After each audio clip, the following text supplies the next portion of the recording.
Baik, Assalamualaikum warahmatullahi wabarakatuh. Waalaikumsalam warahmatullahi wabarakatuh. Kita mulai review artikel jurnal berikutnya yang akan disampaikan oleh Ayu Permatasari dan Jumaidi. Silahkan, Baik, Pak. Untuk suara saya sudah kedengaran, Pak? sudah terdengar 7 menit saja. Iya. Yuk, Oh, iya. Terima kasih atas waktunya. Assalamualaikum warahmatullahi wabarakatuh. Di sini Waalaikumsalam.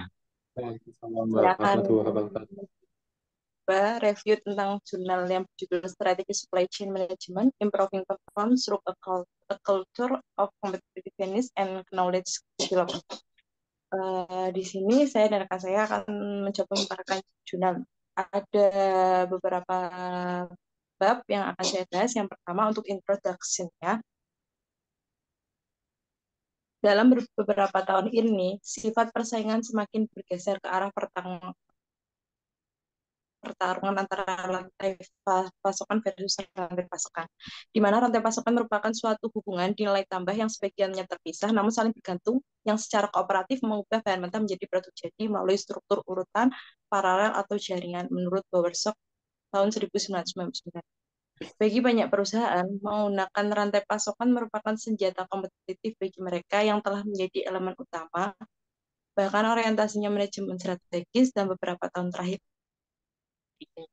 Nah, penelitian ini berfokus pada penjelasan waktu siklus pemenuhan pesanan dan lamanya waktu antara penerimaan pesanan dan pengiriman produk yang dibutuhkan oleh pelanggan. Kemudian untuk literatur reviewnya sendiri, di sini ada beberapa hipotesis yang saya jelaskan, yaitu ada 5 hipotesis. Sebelumnya di sini saya akan menjelaskan teori sedikit terkait budaya saing atau CT, didefinisikan sebagai sejauh mana sih rantai pasokan yang cenderung mendeteksi dan mengisi kesenjangan antara apa yang mereka miliki dengan keinginan pasar apa yang akan mereka inginkan dan apa sih yang harus mereka tawarkan pada saat ini. Nah, sedangkan pengembangan pengetahuan atau kritik dasar adalah sebuah fenomena di mana tindakan itu mengarah pada perolehan pengetahuan, distribusi informasi pengetahuan, dan makna bersama dalam pencapaian memori dalam rantai pasokan. Di sini ada 5 hipotesis. Yang pertama, yaitu hipotesis yang pertama, budaya daya saing mempunyai hubungan positif dengan kinerja waktu siklus. Sedangkan hipotesis yang kedua, perkembangan pengetahuan mempunyai hubungan positif dengan kinerja waktu. Sedangkan hipotesis yang ketiga, interaksi antara budaya budaya saing dan pengembangan pengetahuan mempunyai hubungan positif dengan kinerja waktu siklus. Untuk yang keempat, turbulensi pasar mempunyai pengaruh positif terhadap hubungan antara pengembangan pengetahuan dan kinerja waktu siklus. Dan yang terakhir, untuk hipotesis kelimanya, turbulensi pasar mempunyai pengaruh negatif terhadap hubungan antara budaya saing dan kinerja waktu siklus. Adapun model penelitian dalam artikel ini, yang pertama itu budaya daya saing itu indikatornya ada skala pengukurannya dengan menggunakan sering belajar atau orientasi, inovasi orientasi, dan wirausaha orientasi. Sedangkan untuk pengetahuan perkembangannya itu ada 4, yaitu pengetahuan akuisisi, informasi distribusi atau distribusi informasinya seperti apa, dan artinya seperti apa, dan pencapaiannya bagaimana.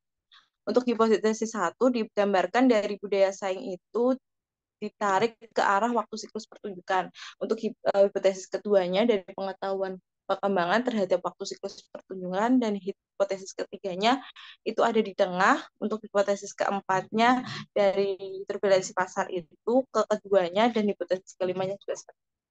Untuk terkait model penelitiannya, Pak, ini mau dilanjutkan saya semua apa teman saya, soalnya teman sayanya kayaknya belum masuk. Oh, sudah. Ya, udah masuk ya. Mau dilanjutkan Mas Jumaidi ya? Ah, iya, suaranya terdengar nggak? Halo, suaranya terdengar nggak? ya, Terdengar, Mas. Iya, yaudah. Saya lanjut ya, Pak ya. Untuk model penelitian,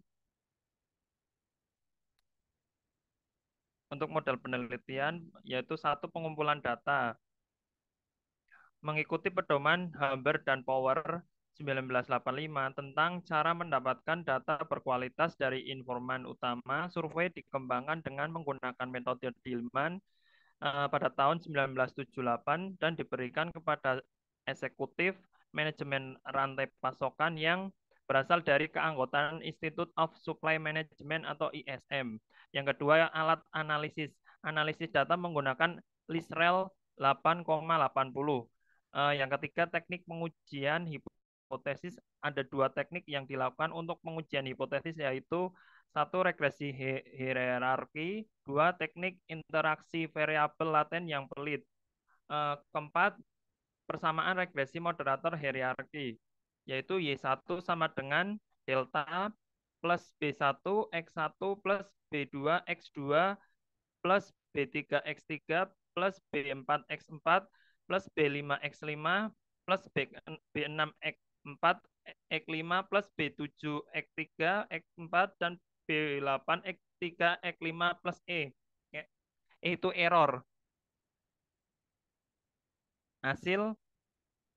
Untuk hasilnya dari 3 langkah dalam hierarki model regresi yaitu FIF lebih rendah dari 2,10 menunjukkan bahwa multikolinearitas tidak mempengaruhi bobot variabel kontrol atau hipotesis. Secara khusus, efek utama CC dan KD serta istilah interaksi yang dihipotesiskan dari CC kali KD dan moderator KD kali MT dan CC kali MT memiliki hubungan yang signifikan dengan waktu siklus. Untuk pembahasan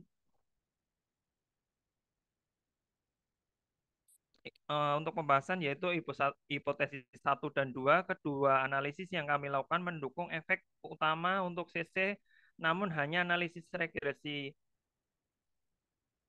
hierarki yang mendukung efek utama untuk KD. Hal ini dapat disimpulkan bahwa CC memiliki hubungan langsung dengan waktu siklus, namun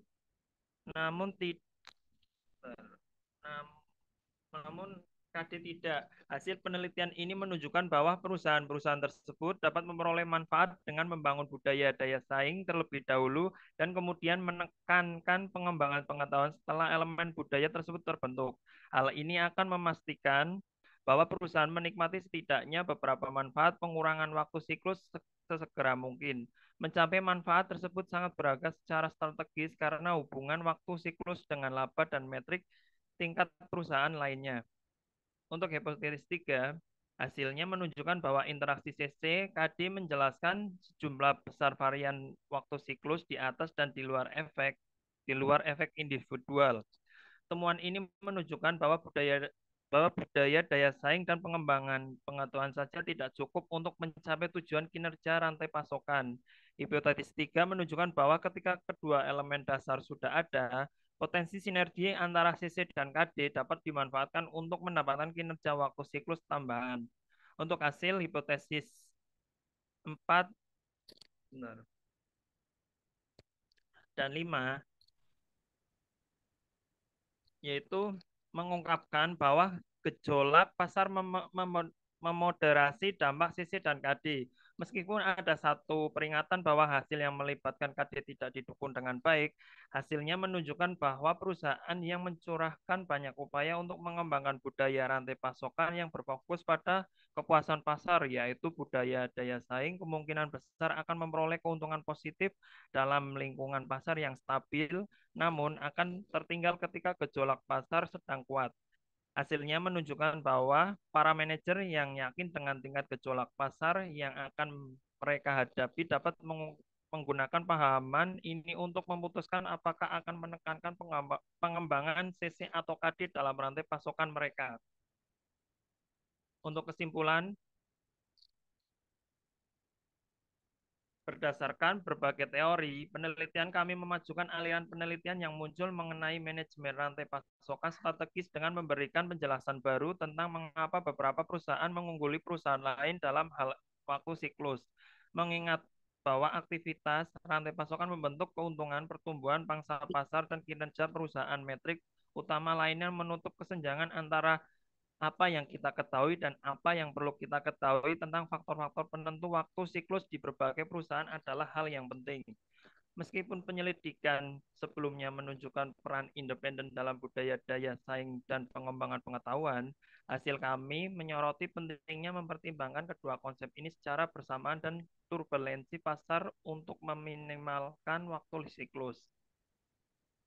Sekian presentasi dari kami. Ya, waktunya lebih 3 menit. Ya, Pak. Hmm, itu ya tadi ya.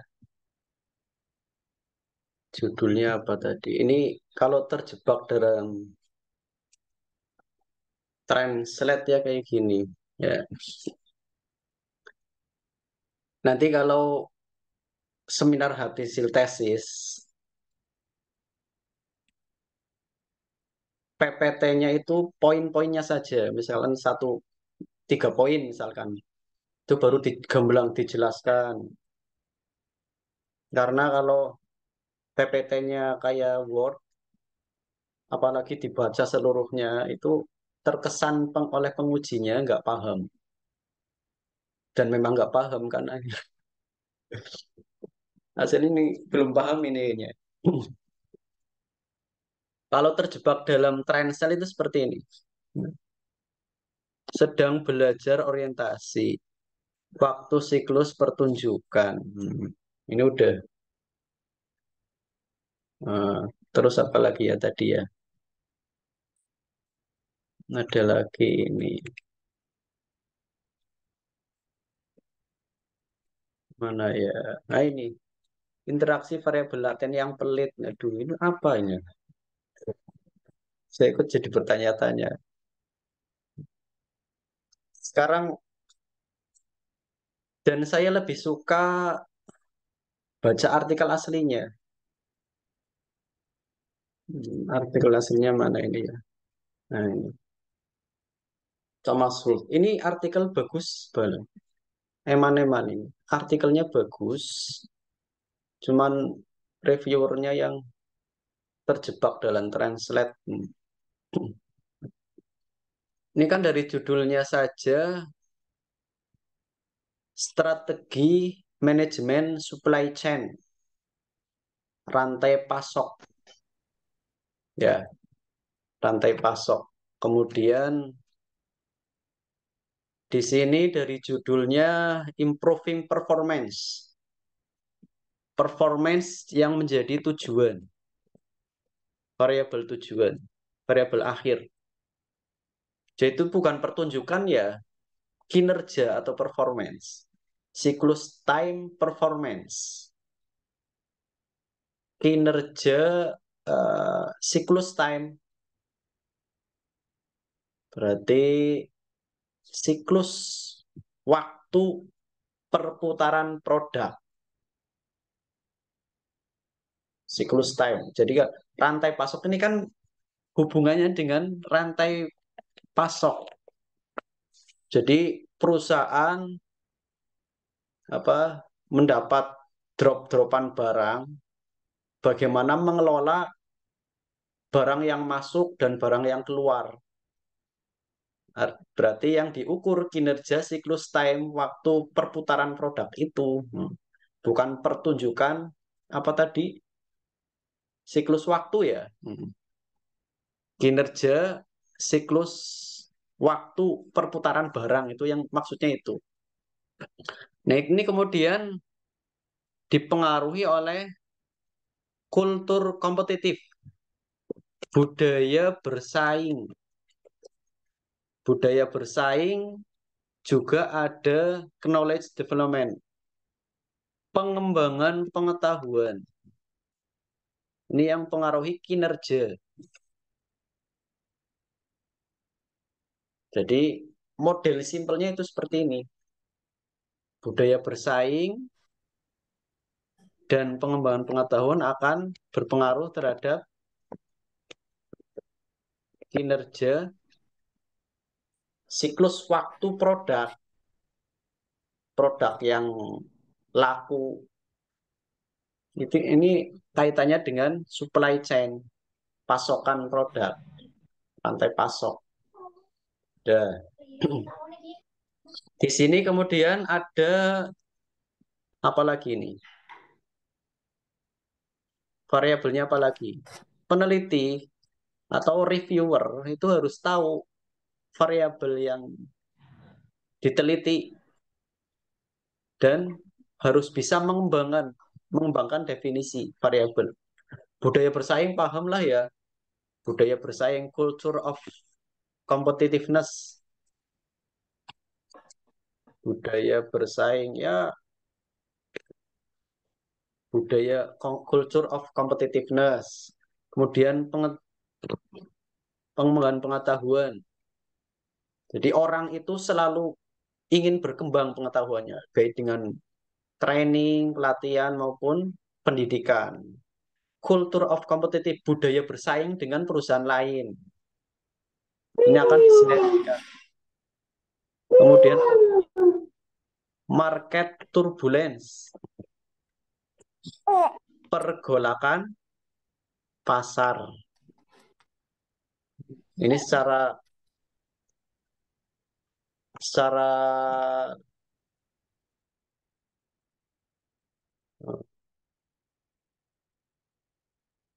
yang menarik berikutnya, nanti ketika tesis ternyata menulis artikel ilmiah itu boleh menggabungkan beberapa teori. Contohnya ini, dia menggabungkan teori resource based view-nya Werner Feld. Kemudian teori organisasi pembelajar. Ini kalau diimajinasikan organisasi itu terus belajar dari situasi dan kondisi di sekitarnya. Kemudian ada information processing. Jadi penggabungan beberapa teori dari peneliti ini. Nanti kita lihat posisi teorinya di model penelitian. Kemudian yang dimaksud supply strategi manajemen rantai pasok supply chain di value ini direfleksikan oleh Walmart. Walmart kan ini kan bisnis kayak hypermart, supermarket kan. Ini kan butuh drop barangnya tinggi banget. Bagaimana dia mengelola rantai pasokan? Ada Toyota, Zara, Dell. Toyota kan konon dia hanya menyediakan, jadi kompetensi inti dia apa? Misalkan Toyota di mesin. Nah, spare part yang lain, dia itu dari perusahaan-perusahaan yang lain, dari Honda, dari Ford, yang bukan kompetensinya. Nah, itu strategi dia. Nah, ini dibahas dalam hal lain. Sehingga model penelitian itu seperti ini. Kinerja siklus waktu produk, perputaran produk. Kemudian ada pergolakan pasar, ada budaya bersaing, ada pengembangan pengetahuan diinteraksikan. Ini sebagai variabel moderasi, ini diinteraksikan. Nah, posisi resource based view. Jadi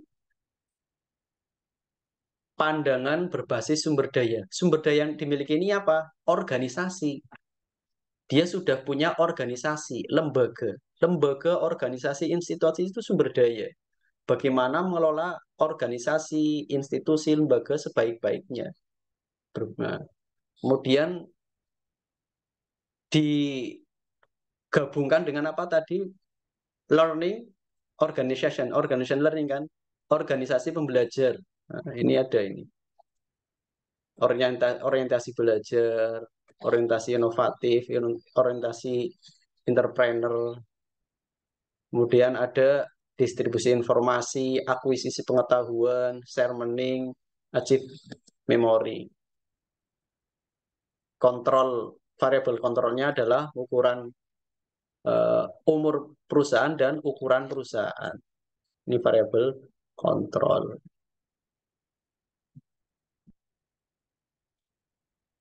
Dan hasilnya ini berpengaruh positif terhadap budaya bersaing, berpengaruh positif terhadap kinerja siklus waktu perputaran produk. Pengembangan pengetahuan berpengaruh positif terhadap kinerja siklus waktu perputaran produk. Nah, ini berpengaruh negatif, turbulensi pasar, pergolakan pasar. Artinya apa? Perusahaan-perusahaan pesaing lainnya itu produknya itu beda-beda apa difference-nya, tingkat difference-nya itu cepat apa enggak. Semua variabel itu ada indikatornya, bisa dibaca di akhir. Nah, di sini. Nah, yang ditanyakan di orientasi belajar itu apa aja? Kemudian termasuk turbulensi pasar, itu apa saja? Ini berfungsi, bermanfaat bagi pembaca untuk agar tahu lebih dalam tentang definisi dari variabel yang diteliti. Gitu. Misalnya turbulensi pasar, oh ternyata permintaan produk yang tidak pernah dibeli sebelumnya. Jadi itu harus diperhatikan pergolakan pasar. Konsumen lebih cenderung membeli produk dari perusahaan lain. Produk kita kok nggak pernah dibeli ya. Turbulensi pasar itu berpengaruh negatif terhadap siklus waktu, kinerja siklus waktu. Itu tambahan dari saya ya. Kemudian ini berarti artikel terakhir atau ada lagi? Halo?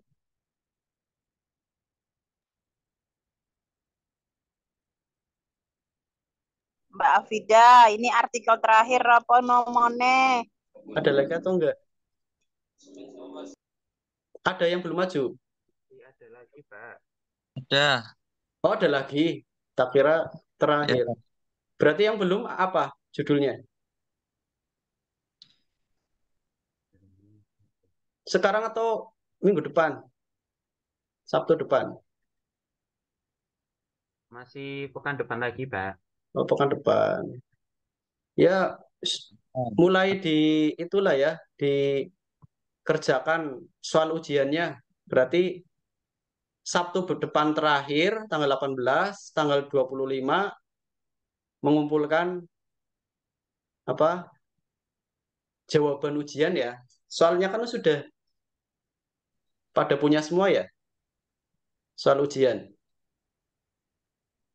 Iya, Pak. Izin menanyakan yang soal terakhir itu, Pak. Oh, soal terakhir. Soal terakhir apa? Soal terakhir itu, Jurnal Scopus, Pak. Oh, iya, gampang Pak. itu. Gampang. Wong saya aja nggak ada sebulan ini udah terbit apa liter of nggak ada sebulan ini